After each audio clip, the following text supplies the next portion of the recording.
What is the purpose of your life? As you describe your purpose, what's the source? Do you have fixed or nearly fixed sets of ideas from your history that you draw from to create your purpose? Are you taking purpose that was given by your parents or by your community? In other words, are you looking into the past to get your purpose? That seems pretty limited.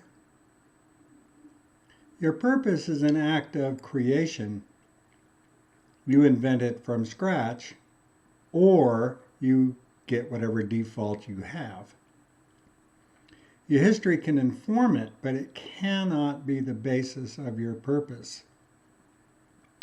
So let's start defining it.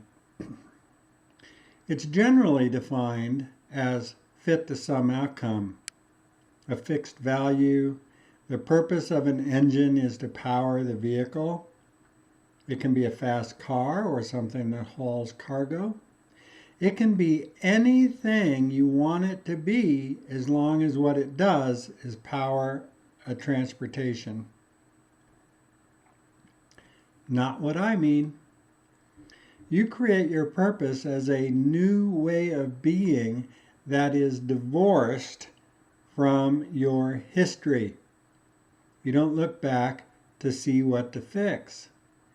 You don't decide the old way of being didn't work, so you invent something different.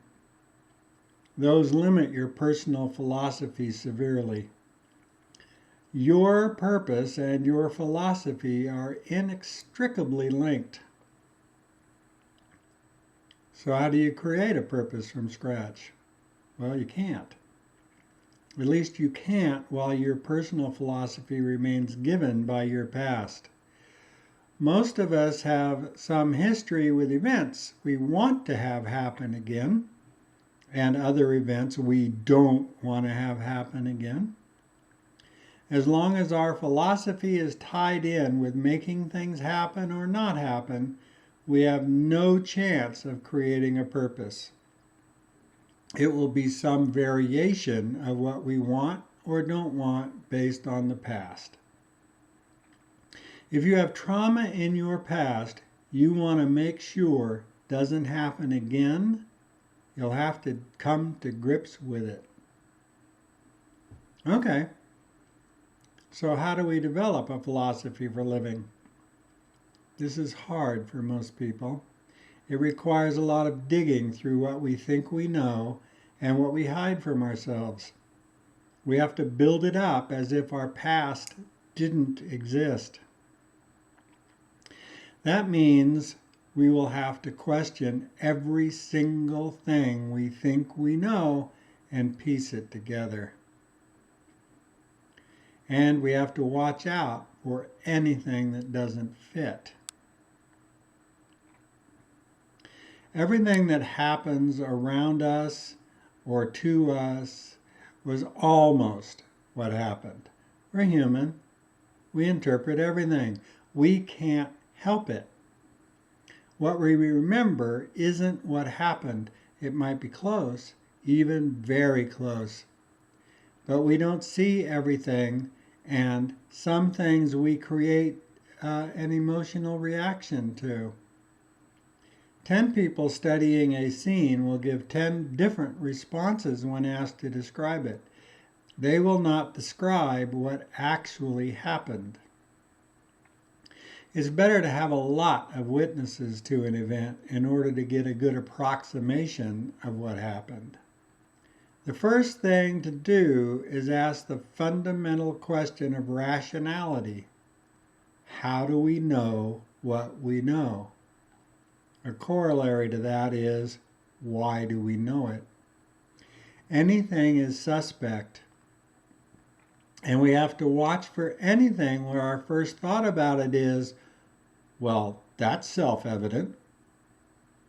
This is close enough to false as being worthless. You have to give up knowing anything. I suppose you can keep your mother tongue, but that's about it. It's vitally important in this process to rid ourselves of superstitions. And the well-known ones will be easy, of course, but we have to rid ourselves of the ones we don't know. This is the why we know it part of the process. This process is slow. Look askew at quick answers to anything. We can say murder is bad, but if that rests on human history, it is suspect. If we say it is bad because we don't want to be murdered, it is better, but not perfect. Remember, everything is suspect. If you seem to have a big piece figured out, try it on for a while. You are human after all, and you will need to live comfortably with people. After a few years of building your philosophy up from scratch, you will eventually notice, with luck, that your approach to the world is surprisingly different.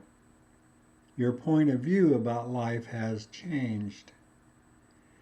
You will see the world is wondrous and interesting rather than boring and regular. Then you know you're on the right track.